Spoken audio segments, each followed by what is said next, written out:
cancer. I lost my wife. My kid sister lost her husband. So the three of us are unattached. Yeah. But at least you regularly visit each other.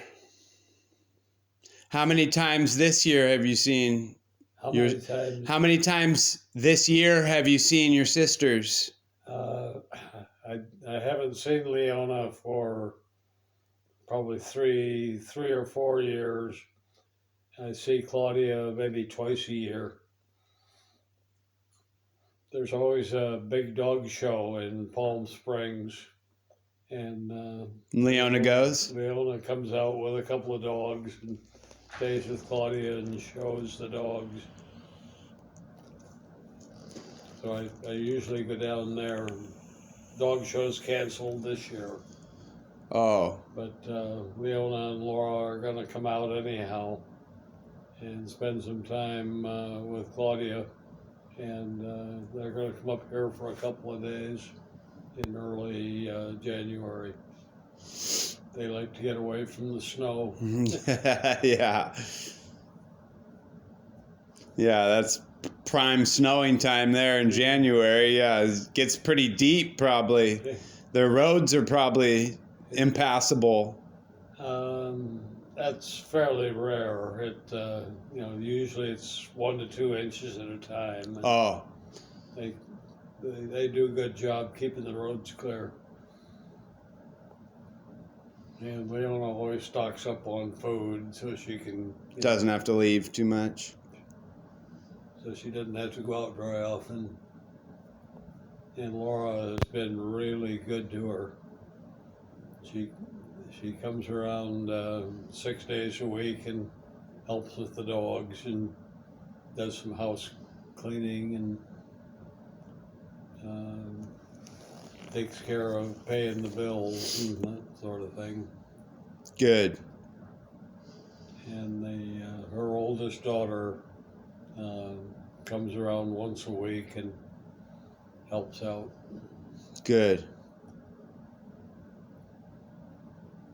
Yeah, so Laura was to Leona about like Chris was to me. And Chris popped in here and checked on me fairly regularly. Yeah. Miss that girl.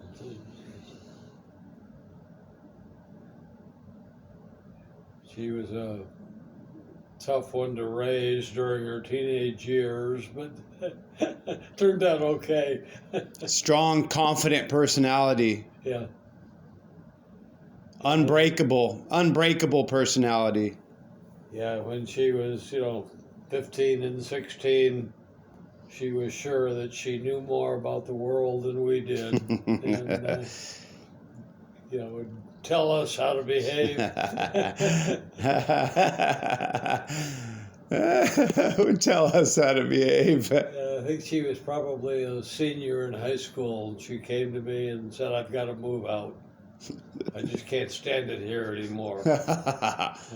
You people are just too hard on me." And so I said, "That's okay. You do what you have to do. Where are you going to live?" She said, "Well, I'll find an apartment." I said, "Okay, how much is that going to cost?" And she gave me some number. And I said, "Well, how much do you earn?" She was working at the Coronet store uptown for probably 75 cents an hour. And so she told me. And I said, "That income does not cover your rent." And we're only talking rent. No problem. I'll get somebody to live with me. That's okay. How much can that person contribute? And she wasn't sure about that, but that would cover the rent. And I said, "Well, do you want heat in the house? Do you want a telephone? Do you want to buy some insurance? What are you going to do about transportation? Do you want a car?" And I said, "You're living here free. Food is free. Transportation is free. you're going to have to cover all that stuff by yourself. And she said, well, we'll figure it out. If I have to, I'll get a third person to live with us. And they said, well, and how is that better than living here with a big house, your private room? And, I just could not find an argument that she would buy. She had to get out of here. It was just too oppressive. How long did that idea last, though? Maybe a week. She finally figured out that she just can't make it on her own. But part-time employment to cover the car costs and the house costs, and so she finally decided she could probably stand it here for a little bit longer. Oh, that's great. But she was determined. Yeah. And my mom was still here. My mom was still living here at that time. No, I think she was. She had just left. Married. Yeah, but not long before. Not long. Yeah. When Chris was 18 or 19. Yeah, Sharon pretty well moved out in her freshman college year. Lived on campus.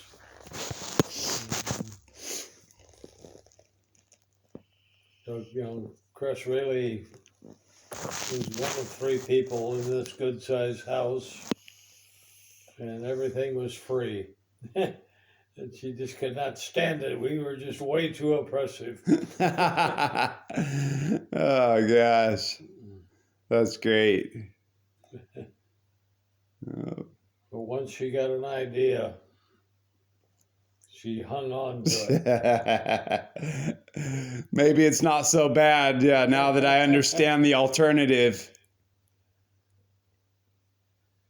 Yeah, there was a time when she ran away. Yeah, we've all been very fortunate to have all your support. Yeah, she disappeared for 3 or 4 days. We couldn't trace her down. We knew that she was not going to school, or she should have been. In high school? Yeah, and so we contacted various friends that we knew about, and either they wouldn't tell us where she was, or they didn't know. And so I was cruising town and caught her up on the lawn near the Veterans Memorial Building. So I pulled the truck over and went over and grabbed her. In Atascadero? Yeah. And I grabbed her by the arm and shoved her in the truck and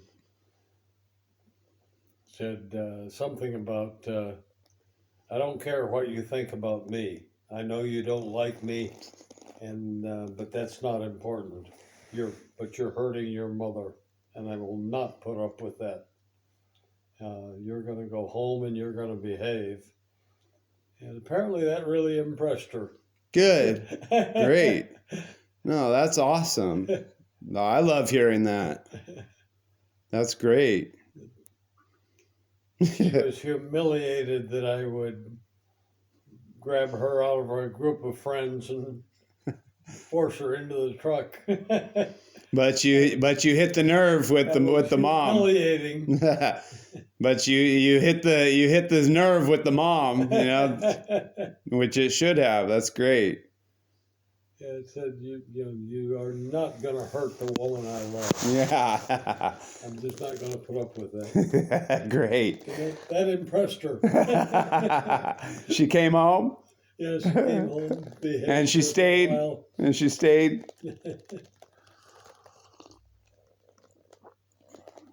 But it's really worrisome to have this teenage girl running loose. You don't know where she is, what she's doing. Yeah, I could imagine. But you know that there's all kinds of drugs out there and crazy people. Yeah. But she turned out just fine. Yep. And I'm still not sure what happened to that first marriage. You know, from all the outside appearances. With Tom? Tom? Yeah. Josh and Jenny's dad, Tom. Yeah, that marriage broke up, I think, because of drugs. Yeah. Both Tom and Chris were using, and so they had big money problems. And I think that was probably the thing that broke them up. That's what happened with me and Claudia, drugs. Neither of us were using when we got together, but then it just completely changed us. Yeah, then she married Mark, and he was, running the business and not doing real well. I think Chris was basically supporting him, and but that marriage broke up, and I'm still not quite sure why, but it was, I think, Mark that wanted out. She told me that he didn't want to be with someone who's sick. So I think he didn't want to be with someone that was sick, is what she told me. So I think for selfish reasons, he was thinking about himself and his future. I'm sure there was other things, but that was what she conveyed to me as a big reason. Yeah. I didn't see that coming, but I didn't see him too much, but I didn't see that coming. From outside appearances, I didn't see it.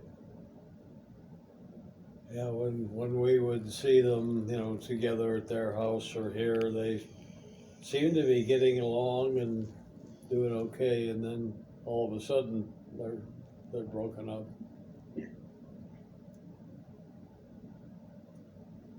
And then Chris found another boyfriend, and they seemed to be hitting it off and doing well, and then Chris had to get sick and passed away.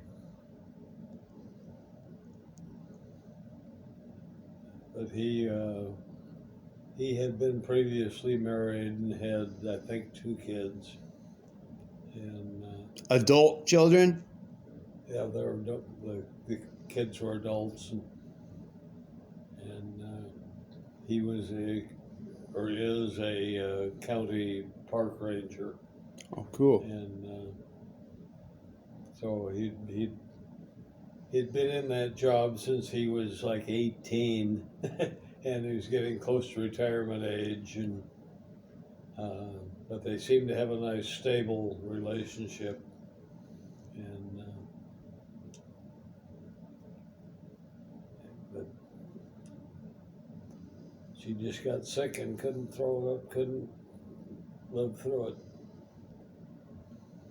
I'm not sure about the cause of death, but it was, over a 10-year period, fighting 2 different forms of cancer. The organs just had a tough time. Yeah, everything just kind of shut down.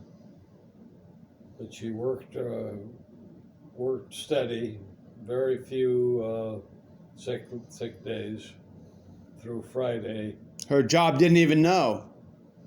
She didn't even tell her job that she was battling severe cancer. Yeah, and so she worked through Friday, and I think on Saturday and Sunday she had trips to the ER.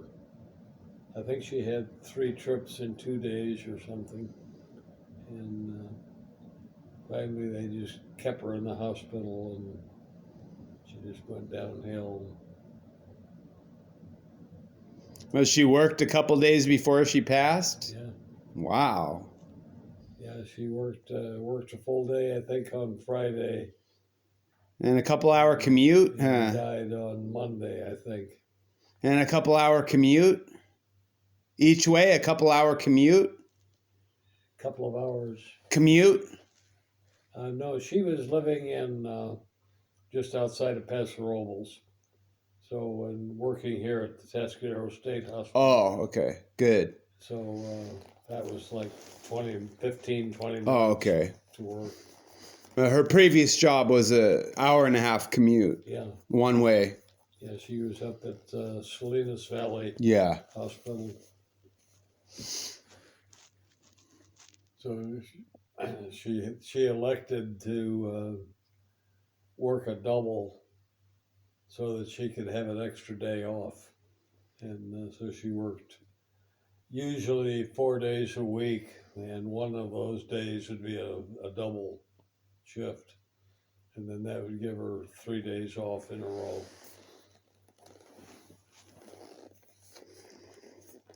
And I'd save 3 hours of travel time, and she could get some rest.